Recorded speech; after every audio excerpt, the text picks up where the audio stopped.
tal? Muy buenas tardes, me da muchísimo gusto nuevamente estar al aire y en contacto con todos ustedes. Antes que nada agradecerles muchísimo todas las felicitaciones y todos los buenos deseos que nos han mandado muchísima gente en redes sociales por este regreso. Y bueno, pues sí nos tardamos un poquito en regresar, pero les tenemos preparadas muchísimas cosas en esta nueva temporada de Acontecer Médico.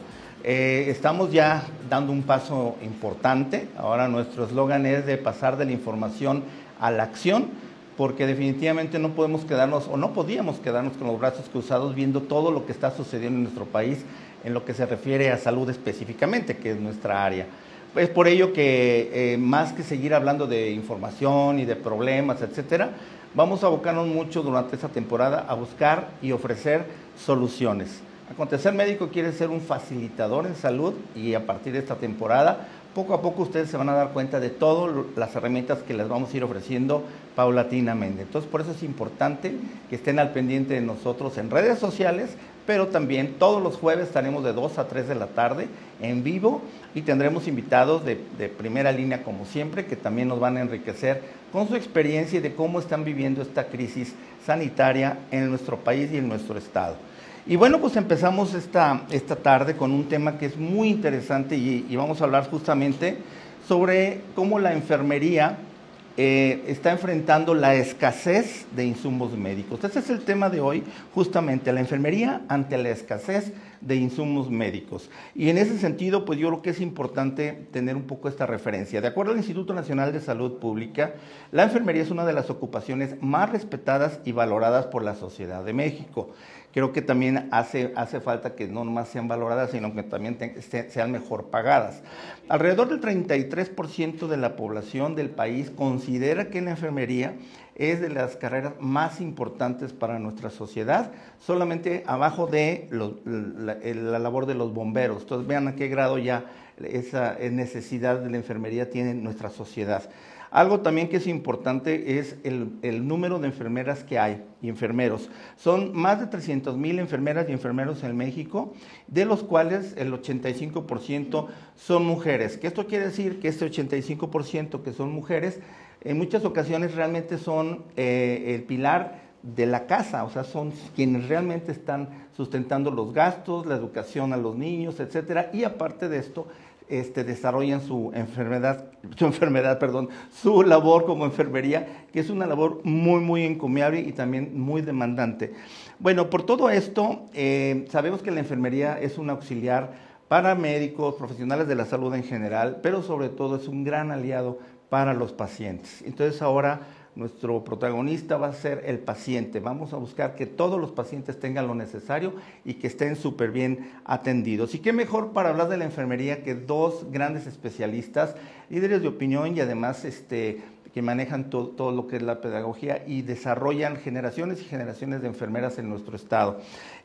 Primeramente, bueno, presento a la maestra Araceli Cortés Camacho. Araceli, bienvenida. Muchas gracias, Ricardo. Un gustazo. Gracias por la invitación, por escoger a la enfermería para entablar un diálogo con la sociedad. Gracias, es tu reapertura en este programa. Nos sentimos halagados que sea enfermería. Gracias. Que sea enfermería para que entablar este diálogo con la sociedad, que nos conozcan, que sepan cuál es el rol, claro, cuál es el rol como profesionales que hacemos. Hay muchas cosas que se hace al interior del trabajo clínico, académico, de investigación, que a veces la sociedad no se da cuenta. No sabe. Ajá. Pero fíjate que, como les comentaba, a mí me interesa mucho que en este programa veamos lo que es la realidad, pero permítanme también les presento también a otra líder de opinión en enfermería, que es la maestra Patricia Padilla Ríos. Pati, pues también tú ya todo un ícono en la enfermería, igual que Araceli, y bueno, pues qué mejor estrenar nuestra nueva temporada con dos personalidades de la enfermería, que además, digo sea de paso, para mí y nuestro proyecto, siempre desde que yo me acuerdo, la enfermería es nuestra mejor aliada. Lo que es enfermería y trabajo social, híjole, en este proyecto para nosotros van a ser básicas y van a ser súper protagonistas. Por eso es crear este tipo de equipos muy incluyentes y donde cada quien vaya aportando su granito de arena. Me gustaría dar un poco la referencia de la maestra Araceli. Ella tiene maestría en educación por competencias, tiene también una maestría en educación sexual, terapia sexual y género, y es vicepresidenta de la Asociación de Facultades y Escuelas de Enfermería, Zona Pacífico, Asociación Civil. En el caso de la maestra Patti, ella tiene maestría en Administración de Hospitales, presidenta de la Comisión de Honor y Justicia del Colegio de Enfermeras de Jalisco, vicepresidenta de la Federación de Colegios de Profesionistas del Estado de Jalisco y coordinadora de los cursos post-básicos del Centro Universitario del Sur, sede Guadalajara, Jalisco. ¿Esto está bien así? ¿No me fui de más o de menos, no? No, muchas gracias, Ricardo. Con eso. ¡Qué presumido! Órale, me parece muy bien. No, y bueno, pues ustedes saben que para mí siempre la enfermería ha tenido un espacio y va a tener siempre un espacio importante en nuestro programa de televisión, y ahora en esta nueva etapa que también vamos a tener muchas acciones e interacciones hacia la población, pues definitivamente necesitamos ir de la mano de ustedes, ¿no? Que son las que mueven el pandero aquí ustedes, ¿no? Bueno, me gustaría que nos dijeran, si quieres tú, Pati, ¿cómo es un día típico en la vida del personal de enfermería? O sea, inclusive para el teleauditorio creo que es bien importante. Sí, primero agradecerte, Ricardo, es un placer estar con ustedes y hacerle llegar a la gente, a toda la población que desconoce de este sistema, es un trabajo arduo que llevamos, es un poco desgastante, pero que es un trabajo muy complaciente porque es de vocación y que lo hacemos realmente las personas que tenemos ese espíritu y esa profesionalización, esa identidad profesional. Y bueno, tomando un día clásico de una enfermera que va a un hospital, en el área operativa, perdón, en el área operativa tú llegas, un horario matutino te voy a hablar. Tenemos horario matutino, vespertino y nocturno, pero un horario matutino es la entrada a las 7 de la mañana.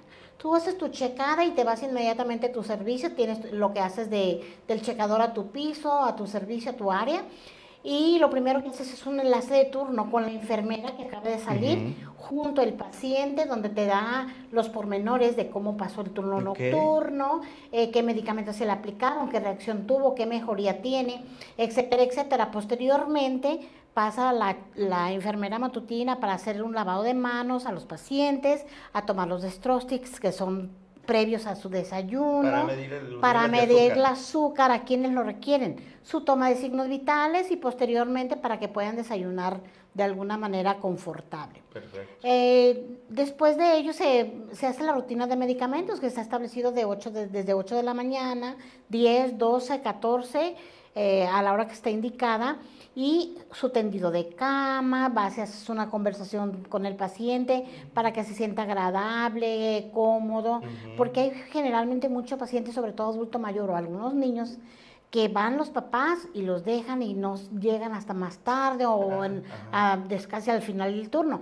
Y sucede mucho con un adulto mayor, que van y te lo dejan también y pues el pacientito se siente tan acogido dentro del área de enfermería, sobre todo es más cercano a la comunicación y la identidad, que ellos no se quieren ir aunque tengan una alta médica. Ay, no me quiero ir, comidita, plática, pues, camita tendida, sí, exactamente. Bueno, entonces, normalmente eso es, el personal tiene su hora de desayuno, de comida, generalmente es comida, y tienen una hora para la comida, y también el personal de quirófanos exclusivamente es el que tiene desayuno, porque inician sus labores quirúrgicas, pero eso es normalmente un día cotidiano. No, pues sí, me imagino que también cuando comentas antes de los medicamentos, es revisar el expediente médico, o sea, cuáles son las indicaciones que hay que ponerle, que hay que acercarle al paciente, y obviamente en ese sentido, pues prepararlo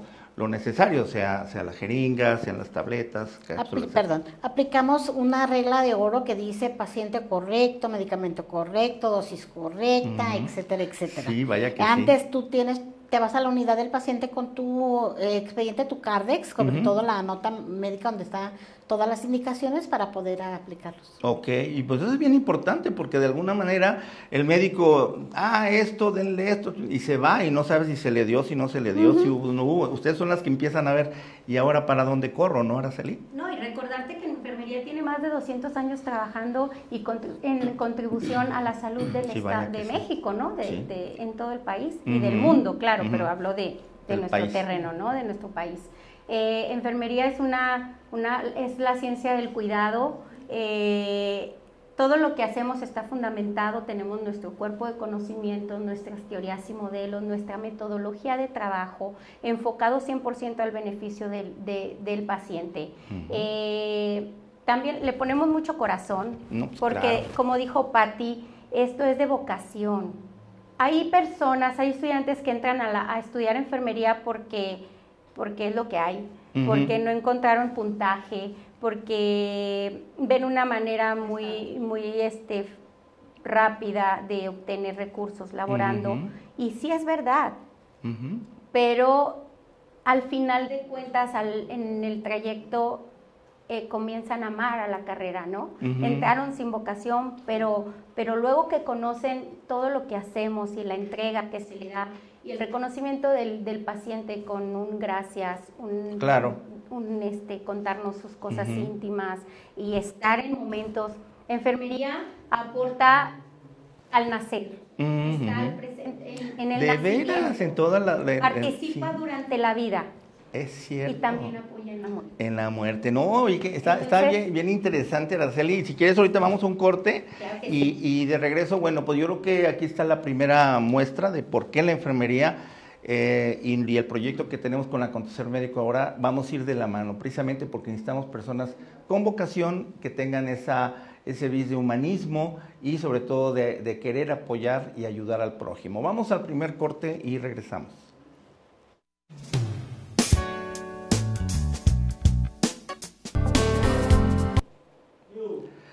Bien, estamos de regreso y bueno, les recuerdo que el tema de hoy es la enfermería ante la escasez de insumos médicos. Tenemos aquí a dos grandes pues maestras del área de enfermería, que es la maestra Araceli Cortés y la maestra Patti Padilla.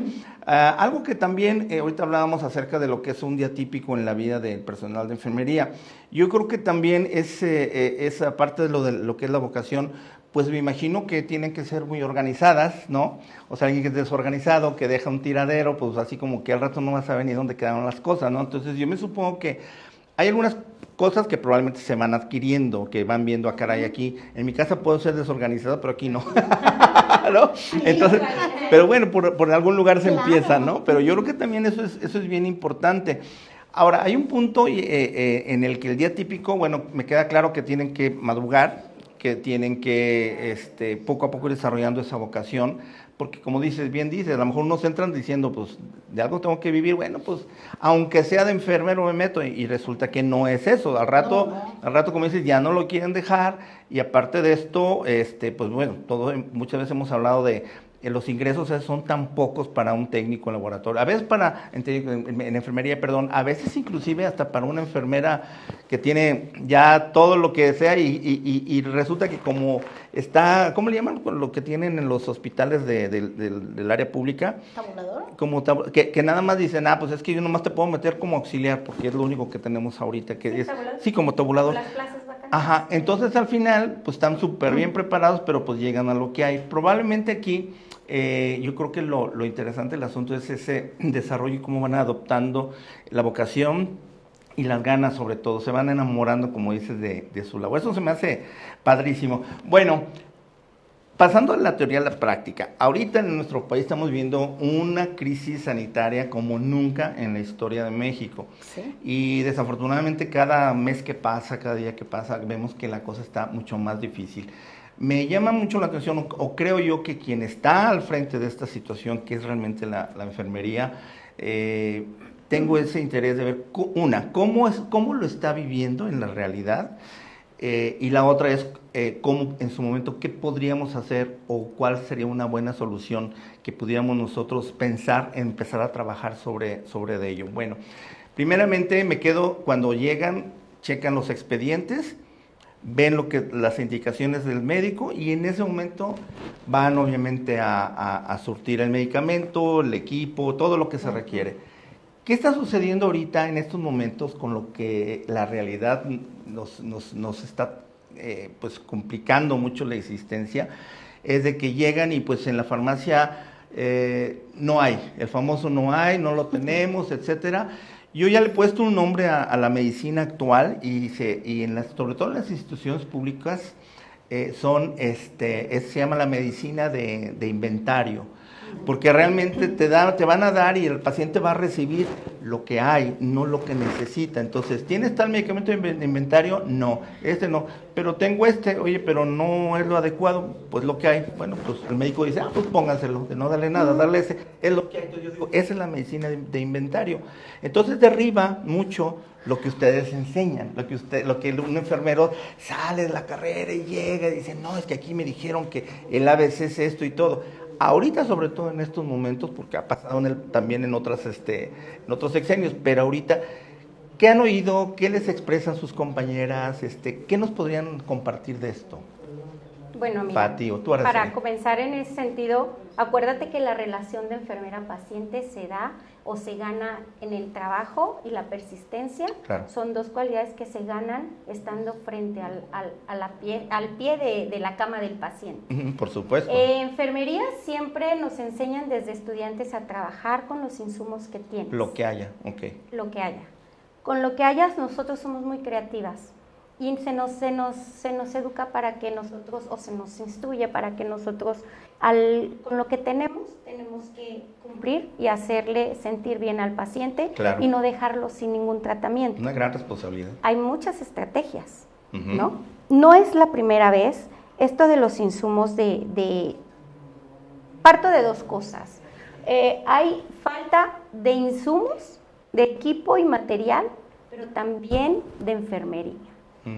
O sea, también falta personal de enfermería. Tenemos escasez de enfermeras y ya lo había dicho, ya lo había comentado en otras ocasiones. Es increíble, Ricardo. Yo creo que la primera vez que te lo escuché, podemos decir que fue hace, 8 o 9 años. O sea, quiere decir que continúa.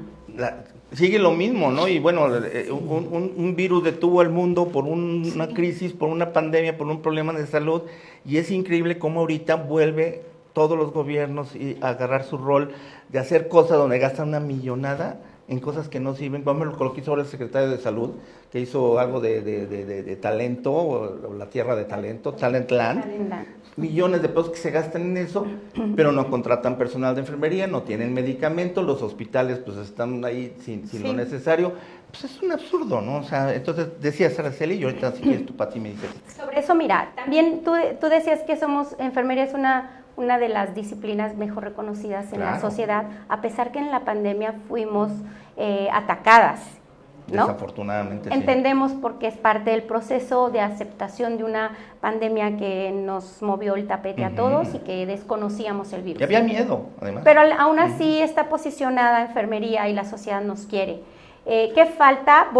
Como hacer más labor social, que conozcan nuestro proceso, de nuestras etapas donde trabajamos.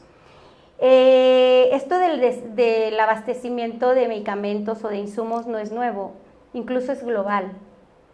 Se debe a múltiples cuestiones, pero es importante que veamos que se tiene que haber alternativas diferentes, que si no hay un medicamento, se opta y el equipo médico revisa cuál es el mejor de lo que hay. Que existe en el mercado para que el paciente no se quede sin tratamiento, que tenga menos o más u otras posibilidades en cuestión de avance de su padecimiento, pues ya se va viendo con los signos y síntomas, ¿no? Sí, claro. También estuvo un estudio en lo que decías de Talentland, en la tecnología y demás. Bueno, también es importante porque es un reto para enfermería. No lo es todo, pero igual. Claro. Porque hubo también, hace poco publicaron los nombres de los 20 trabajos que no pueden desaparecer con la inteligencia artificial. No, y claro que no, nunca van. Y uno de ellos, afortunadamente, bueno, es odontología por la precisión que también tiene, y que los robots también tienen precisión, pero esto no enfermería no puede cubrirla un robot. No, pues es la calidez y además no nomás es darle los medicamentos, es una atención integral. Así es, entonces está bien la tecnología, tenemos que entrarle a la tecnología, a la robótica, porque va a ser parte de nuestro, de apoyo para el trabajo de la salud, y específicamente también hablo de enfermería. En España, enfermería de España que comentaste, existe un robot de enfermero que ayuda en los procesos de toma de signos vitales. Toma la temperatura, la frecuencia cardíaca, respiratoria, y te da avisos cuando hay problemas urgentes. Eso está bien. Sí, está súper bien, pero sabes que no se compara con la calidez y con el cuidado humano. Es que más bien está como para que les dé información y que ustedes se encarguen realmente de qué hacer, porque una cosa más es tener los signos vitales y otra cosa es decir, bueno, y oportunamente tener inclusive la capacidad de descifrar si se está generando alguna complicación de algún paciente, no nada más decir, mira, estas son las cifras, ya lo anoté en su expediente y ahí se ven, yo voy para mi casa. No pueden dejar un problema que está creciendo o están haciendo en un paciente si ustedes ya les están viendo que va hacia tener un problema, un síncope cardíaco, una hipertensión, o etcétera, etcétera, ¿no? Ahora, tú eres muy política, Araceli, pero la Secretaría de Salud, discúlpame, pero la Secretaría de Salud, yo tengo años y años, y con este sexenio ya voy también casi para 5 años, donde me cierran la puerta una y otra vez. He citado y he invitado al programa al secretario de Salud, nunca ha querido venir porque sabe que lo voy a exponer en muchas cosas, y de alguna forma yo descalifico mucho ya la parte del gobierno. Mi interés es más de la población y de la sociedad. Entonces, mira, como tú eres muy política, al rato regresamos a la política. Pati, ¿tú qué me dices de esto? Mira, si bien es cierto que hay un déficit de medicamentos, de ropa, personal, sobre todo, en todos los hospitales o en todas las unidades de servicios de salud se cuenta con un cuadro básico, tanto de medicamentos, ropa, etcétera, o una plantilla de personal de ciertas categorías. Claro. Pero ¿qué es lo que ha venido afectando realmente? Porque si bien es cierto, dice Ara, si no tienes este medicamento, busca el médico y te lo da, pero ¿qué haces si no lo tienes dentro del sector salud o dentro de tu institución? Sí. El paciente no se le aplica lo que, como dices tú, se aplica lo que tenemos y se resuelve, pero no es lo mejor. Pero no es, porque hay un cuadro básico y que tiene, si bien un antibiótico de primera, segunda, tercera, cuarta generación o quinta ya, entonces pues no va a tener la misma respuesta que otra. Ahora, yo creo que aquí lo que ha impactado mucho es la partida presupuestal al sector salud. Claro, es una cascada. Definitivamente. Cada año se reduce un 23%. Ahora en el 2023 se redujo otro 23% el presupuesto federal a los estados. ¿Qué haces? Como tú dices, tú preparas a un alumno y yo le digo, tu tendido de cama lleva tu sábana tu primer sábana, tu sábana clínica, tu colcha, tu cobertor, tu funda, cuando no cuentas con los recursos, pero conoces y sabes. El trato humanizado, efectivamente, tú vas y lo apapachas y lo haces sentir bien, pero al final de cuentas la evolución de su enfermedad, del proceso de enfermedad, pues a veces no mejora como tal, porque no se requiere. ¿Y qué pasa? Que a veces los días de estancia te generan altos costos y se acorta la estancia hospitalaria y te vas para que continúes tratamiento. Pues yo prefiero que me digan no lo tengo y comprarlo y seguirlo como lo hacen muchos pacientes o muchos familiares para que tengan un tratamiento. Sí, y les comparto ahorita de por qué este tema de arranque, y les comparto también, vamos ahorita al corte y regresando les voy a compartir. Hemos tenido muchas llamadas, yo tengo mucho contacto con muchísimas personas, con asociaciones civiles, ahorita. Dentro de nuestro proyecto estamos haciendo vamos en proceso de hacer una alianza con más de 60 asociaciones civiles de aquí de nuestro estado. Y eso que aún no hacemos la invitación global para todo el estado, pero bueno, ahorita sobre todo el área de Zapopan nos han apoyado mucho. Y esto creo que es bien importante porque escuchar la voz del paciente y de su familia. Eso no tienen una idea cómo sería mi primera recomendación, que la enfermería salga un poco de esa rutina o la cuestión claro, tienen que cuidar mucho la situación política y todo, pero creo que es bien importante el poder en determinado momento. ¿Qué está sucediendo? Nos hablan y a pedir 1000 cosas, pero bueno, vamos al corte y de regreso les voy a decir algunos casos específicos. Regresamos.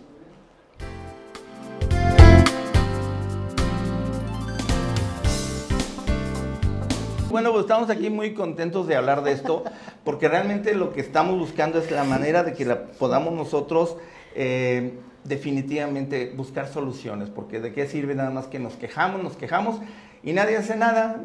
Entonces nosotros lo vamos a hacer y los vamos a invitar a ustedes que nos ven y nos siguen para que participen activamente y busquemos soluciones. Algo también importante, hay un doctor que se llama Javier Tello, espero algún día tenerlo por aquí en el programa, y él es autor del libro La tragedia del desabasto, que es la que estamos viviendo.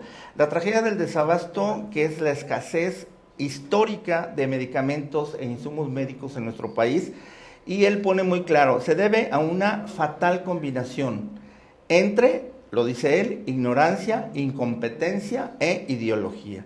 La trágica política de austeridad, entre comillas, del gobierno federal en el sector salud está matando literalmente a muchos pacientes, tanto adultos como niños. Y este médico que escribió este libro recuerda que desde 2019 ya el país empezó a quedarse sin medicamentos, especialmente los oncológicos, y lo que ha ocasionado la crisis más grande en la historia de México que se tenga memoria. O sea, la verdad es que estamos en una emergencia sanitaria y de repente veo que estamos como los músicos del Titanic, o sea, todo el mundo feliz y todo cuando realmente vamos hundiéndonos y nadie ha hecho nada. Bueno, el desmantelamiento del sistema de compras, la desaparición del Seguro Popular, el INSABI que no ha servido para nada, ahorita el IMSS-INSABI que tampoco va a servir para nada, y obviamente los cientos de miles de personas que murieron con el COVID por un mal manejo y por su austeridad, quiere decir que el gobierno o a los gobiernos no les importa la vida de los mexicanos, punto. Entonces creo que tenemos ya que ver cómo poder contrarrestar esto y porque nos queda todavía un ratito que esté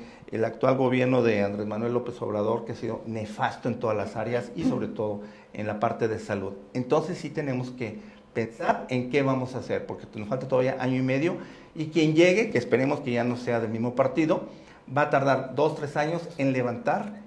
Y si es que no se ha hundido el Titanic, pues a ver si por lo menos lo pone a flote. Entonces, bueno, y esta parte de la que yo les quiero comentar, esa es la parte en la que yo les digo, algo real que sucede, porque a mí mucho médico me dice, no, pues de repente sí llega, de repente, o sea, y si en ese de repente está mi familiar, ¿qué va a pasar? Ahí sí ya me da coraje, y si está su tía, y si está su mamá, entonces quiere decir que se mueran los del otro, pero los míos no.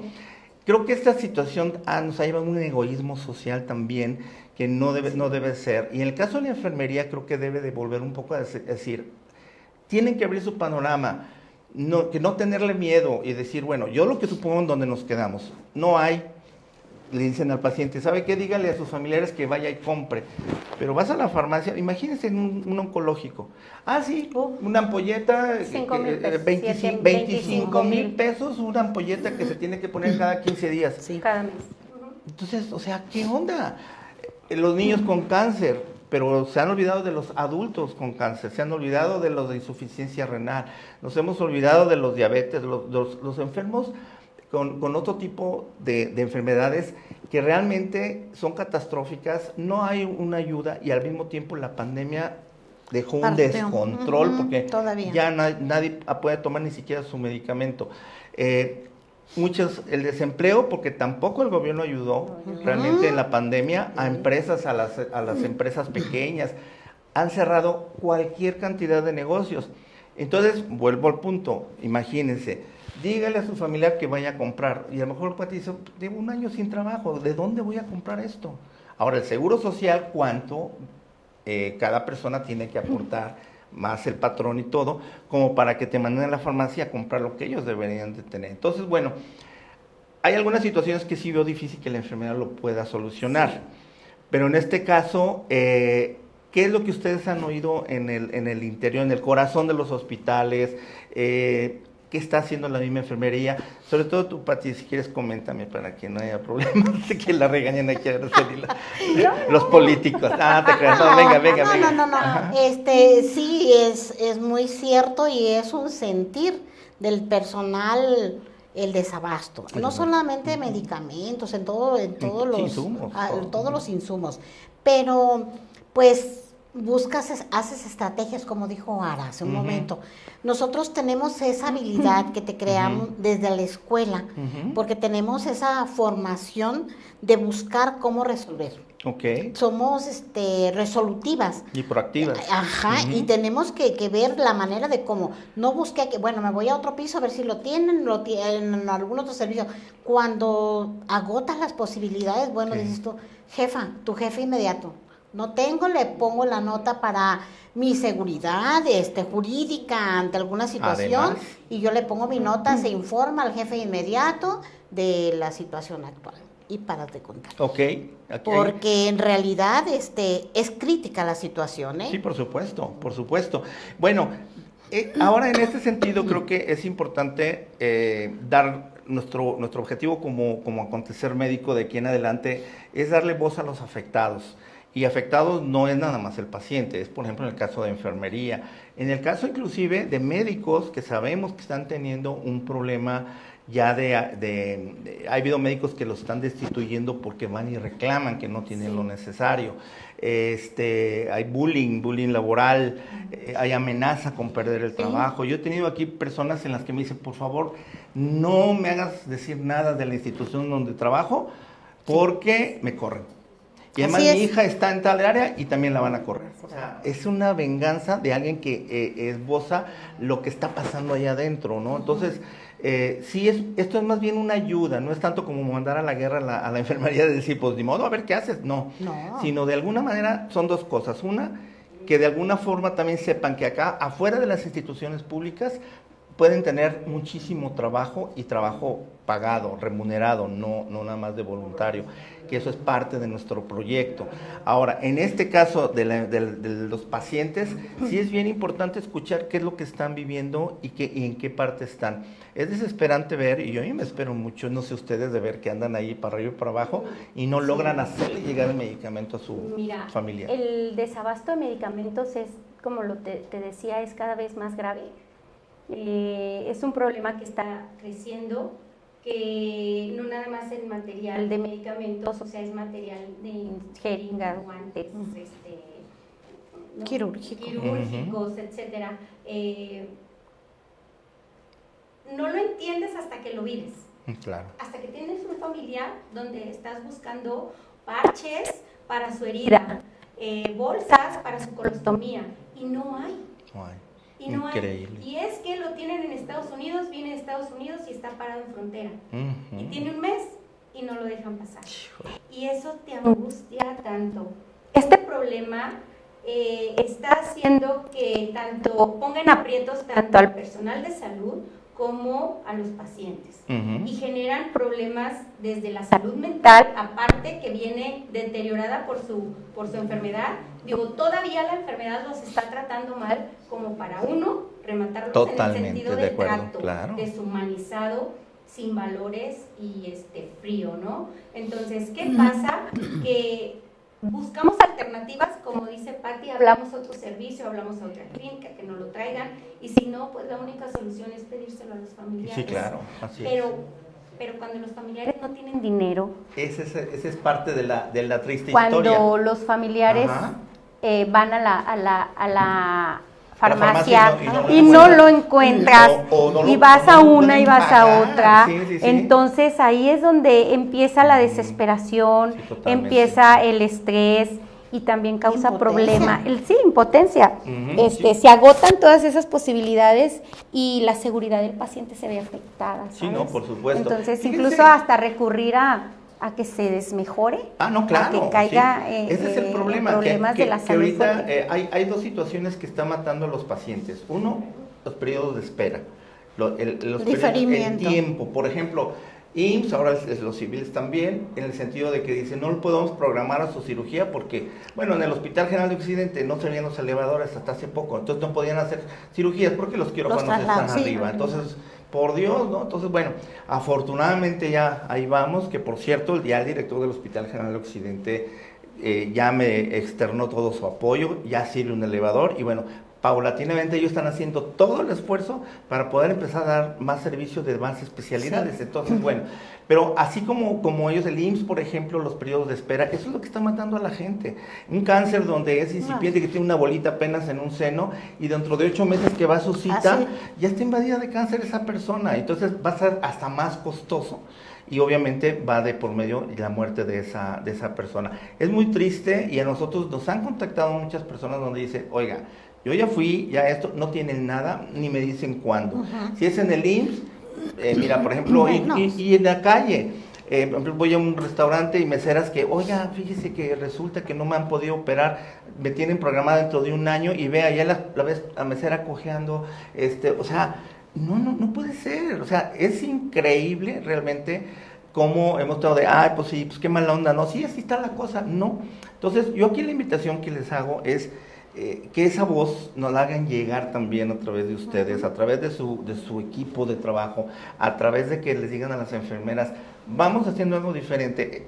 Realmente creo que, y los invito a que podamos trascender juntos en haciendo algo más que lo que se viene haciendo, en elevar la voz, y que en determinado momento no nos dé miedo. Pero inclusive si ustedes no lo quieren hacer, o alguien no lo quiere hacer, que yo lo que le digo a los médicos, si tú no quieres hacerlo, dime. Y yo lo digo, o sea, yo no tengo ningún problema, a mí nadie me despide, ¿no? Entonces, de cierta forma, lo que sí es importante es que sí necesitamos elevar la voz, necesitamos salir de esta zona de confort, todos los mexicanos, y empecemos por los jaliscienses. Creo que esa es la primera invitación. Vamos al corte y vamos a regresar con algo que es bien importante, y hacia dónde va el futuro, o hacia dónde va la enfermería en nuestro país.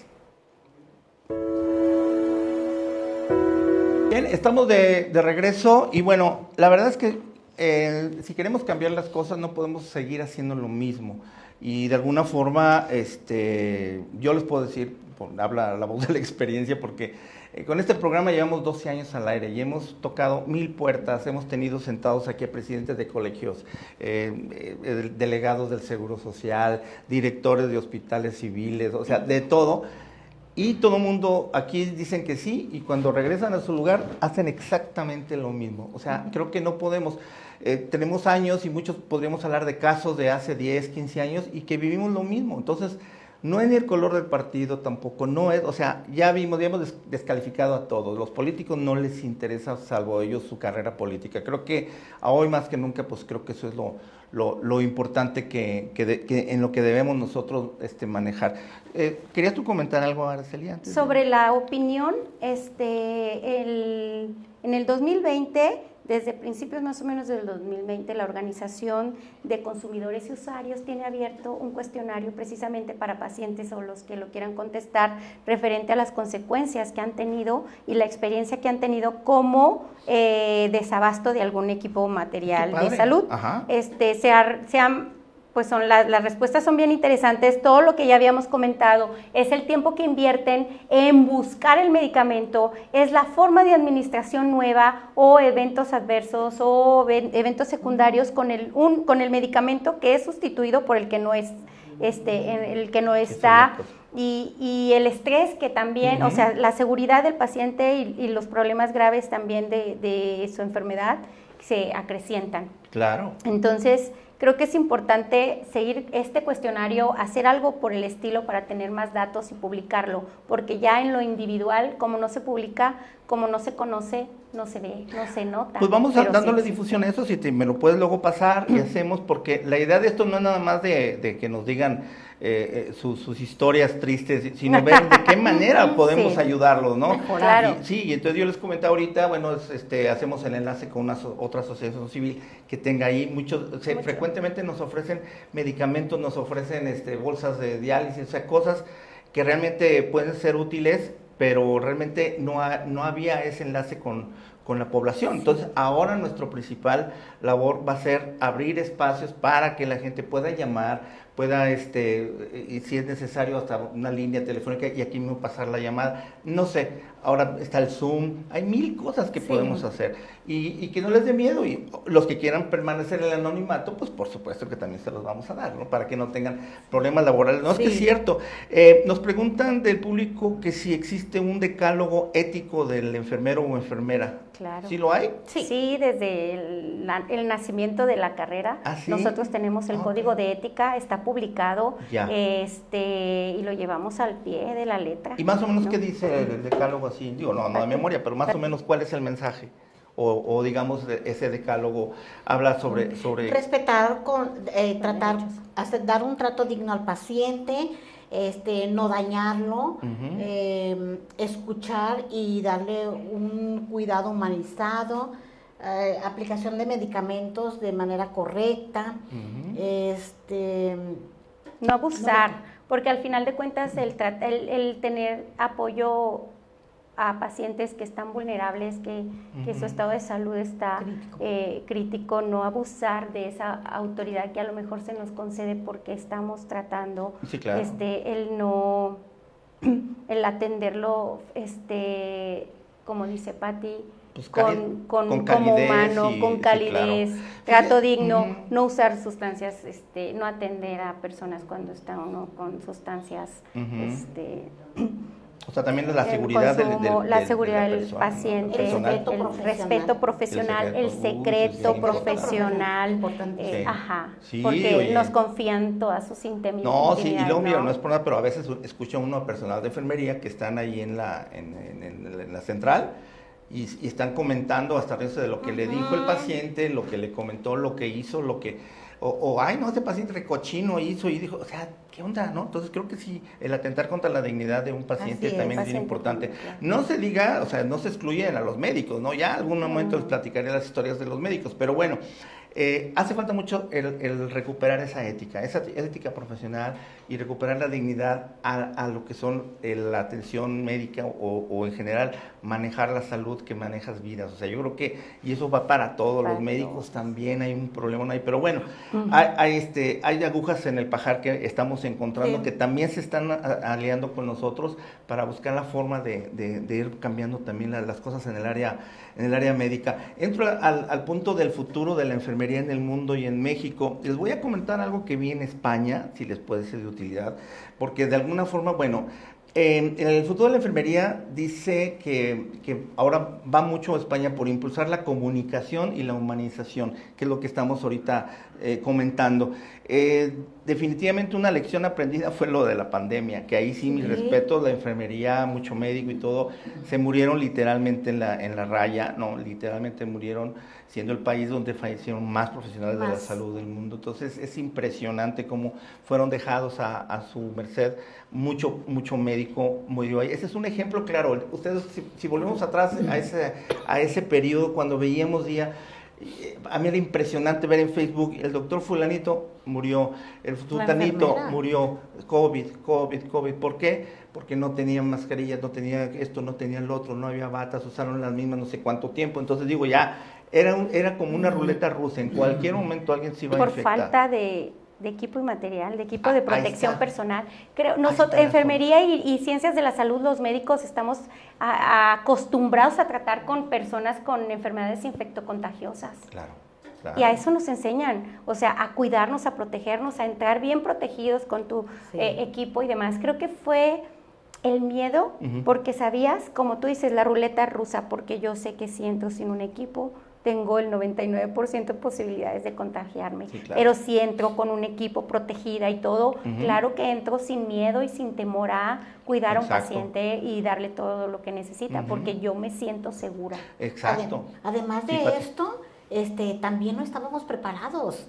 Científicamente nos desconocíamos y era muy cerrado y hermético hablar realmente con las bases y con lo que teníamos, porque no conocíamos de la enfermedad, no sabíamos de esta pandemia tan importante y no sabíamos hasta dónde podíamos llegar. Entonces el desconocimiento también te hace acreedora a tener cierto temor. Claro. Y vimos dentro de nosotros del medio que compañeras jóvenes y por falta de alguna situación fallecían, jovencitos, médicos, residentes, enfermeras compañeras. Entonces eso también dio pie a que no hubo una organización como tal para poder entrar. Si bien es cierto que todo el mundo estuvimos, pero no había esa capacitación. No había. Y eso es, pero eso es lo interesante, lo que yo les decía hace rato de salir de la zona de confort.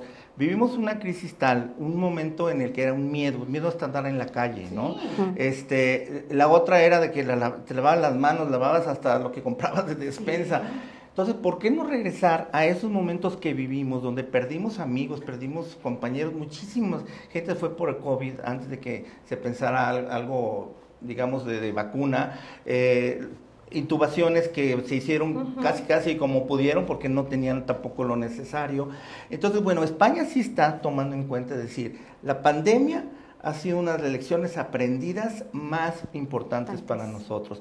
Y no se van a quedar así, sino que ahora, ¿qué es lo que están viendo? Están enfocándose hacia la enfermería del futuro. Entonces, la pandemia puso de manifiesto la necesidad de humanizar los hospitales. Ese es el punto. Sí. ¿Por qué? Porque realmente había personas que decían, híjole, pues yo voy a luchar por él, aun cuando en determinado momento yo ya no la voy a librar, ¿no? Médicos, enfermeras y todo. ¿Por qué no volver a esto? Lo de la escasez, yo veía, por ejemplo, que se ponían hasta con cinta, masking tape y de esa gris, y como podían, se cubrían, y como decías, salían adelante, pero se ponían hasta una mica y se la pegaban como podían, ya no sabían ni qué hacer porque no tenían lo necesario. Ponían bolsas negras o bolsas con cinta para aislar a los pacientes. Entre comillas, aislar. En este momento, yo les podría decir que estamos viviendo una pandemia de escasez, o más bien, una epidemia de escasez en el país, una epidemia de enfermedad, y que de alguna manera también puede alcanzar a los profesionales de la salud. ¿En qué sentido? Que se pueden enfermar también, son seres humanos, y en determinado momento, si no tienen el dinero, no la van a librar. Y si están en el IMSS, tampoco los van a atender, los van a programar dentro de X meses.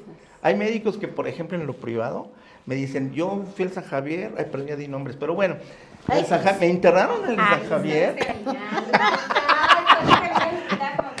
Sí. Saludos ahí a todos los compañeros del San Javier, a ver cuándo me reciben, por cierto, que nomás, puras críticas, pero en fin, es cierto, ¿qué fue lo que sucedió? El médico dice, llego y me dicen, pues bueno, tenemos que operar, ahora, bueno, pues ni hablar, opérenme. Y a la hora que le llevan la cuenta, el doctor dice, oiga, nada más recuerde que yo les traigo mucho paciente aquí, les traigo mucho trabajo. No, pues muchas gracias, doctor. Pasa la caja, son 150,000 pesos. Dice, oye, pero espérame, si yo soy el que más trabajo les traigo.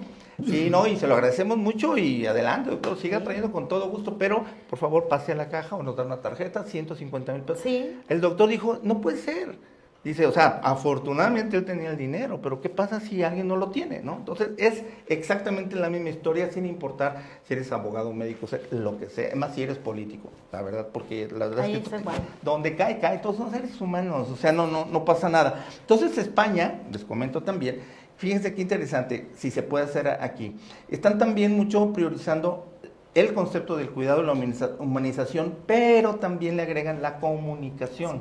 La comunicación y escuchar al paciente. De alguna manera lo que se dice en otro argot de mercadotecnia, escuchar al cliente. El cliente es el paciente. Y escucharlo es ponerse en sus zapatos, o sea, ser empático y decir, híjole, pues sí, no puede, yo no tengo para comprarle. Entonces, es ir un poco más allá y salirse del cuadro del hospital.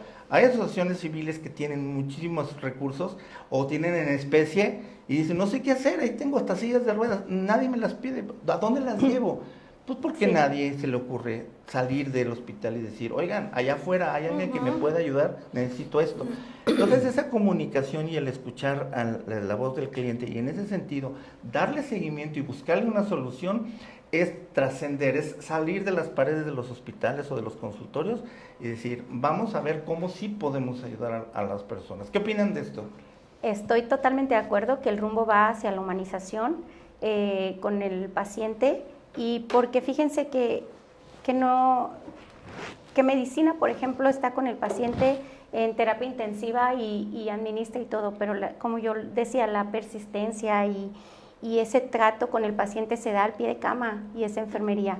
Enfermería todavía yo creo que no y confío en que no se está perdiendo eso. Tenemos que replantearnos. Exacto. Soy política, pero también soy académica, Ricardo. Excelente, bien. Y como académica también sé que todas las escuelas tenemos que realizar planes de estudio actualizados para solventar las necesidades actuales de la sociedad, ver el perfil demográfico, el perfil sociodemográfico, para ver qué pide también la empresa para poder egresar estudiantes de enfermería con este tipo, cambiar los valores, porque se están perdiendo y los jóvenes traen otro chip. Entonces tenemos en ese sentido que dar un rol, un cambio a los planes de estudio, eso es lo que quiero que pero se de lleven. calidad, Ricardo. Yo quisiera rápidamente, Pati. porque yo pienso que aquí hay algo muy importante que no se ha tocado y que creo que la enfermera tenemos una capacidad tan importante para ocupar cualquier puesto directivo. Por supuesto. Situación que no se dio en la pandemia porque se tomaron a otro nivel las decisiones. Nosotros estamos en el área operativa, la gente hay gente directiva dentro de las organizaciones con experiencia que deben de darles un lugar y tomarles en cuenta, así como nos consideran para la infraestructura de las áreas. A veces son médicos y sí, yo no dudo de su capacidad, pero nosotros estamos dentro de, y podríamos haber hecho algo más, haber aplicado algo muy diferente y yo apelo a las autoridades para que nos den esos espacios y que podamos hacer más. Cierto. Y aquí yo, el mensaje que yo... Sí, dime. Pero también hay que ver a quién. O sea, también no cualquiera. O sea, porque también se apoyan en gente que no, pues. Pues sí. Entonces también tenemos la culpa de la política. Del acuerdísimo. El amiguismo, o sea... Sí, y que no tiene esa función. Claro. Pero pues en una mesa de salud donde se toman determinaciones, donde el personal de enfermería va a ser quien vacuna y demás, se le dio, como dice Pati, apoyo a otra gente y enfermería no aparece en esas mesas de toma de decisiones. De lo que dicen, ¿saben cómo podríamos concluir esto, lo que estamos ahorita comentando? Y a lo mejor cambiar ese chip y cambiar esa mentalidad sería invertir la pirámide. O sea, que en determinado momento, en lugar de que las decisiones vengan de arriba hacia abajo, muchas empresas lo han hecho muy exitosas, de primera línea en muchos países, inclusive la industria farmacéutica y todo. Entonces se invierte en la pirámide, entonces es al revés. Entonces los que están acá abajo, que es la línea más grande, que es la base, son los que de alguna manera empiezan a darle la información, empiezan a transmitir necesidades y al final le llega al director Jaime Andrade y le dicen, oiga doctor, pues necesitamos esto. Pues no sabía, no se me había ocurrido. Pues no, o sea, porque nunca escuchan, o sea, están al revés. Ellos creen que van a darle la decisión, tomar decisiones desde su escritorio hacia abajo y no es así la cosa. Lo que pasa que normativamente tenemos la pirámide organizacional. Típica, clásica. Pero nosotros, hay un programa gerencial donde se dice que debe de ser así.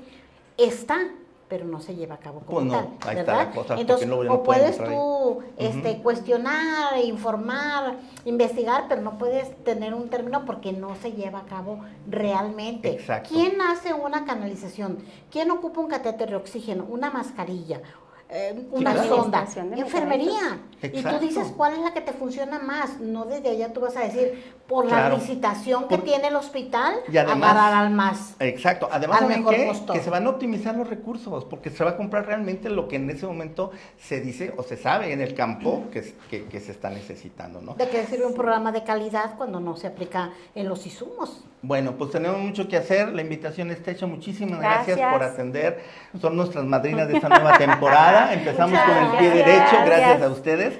Y además que pues ya las cuento como parte del equipo en esta nueva época o etapa de Acontecer Médico, ¿va?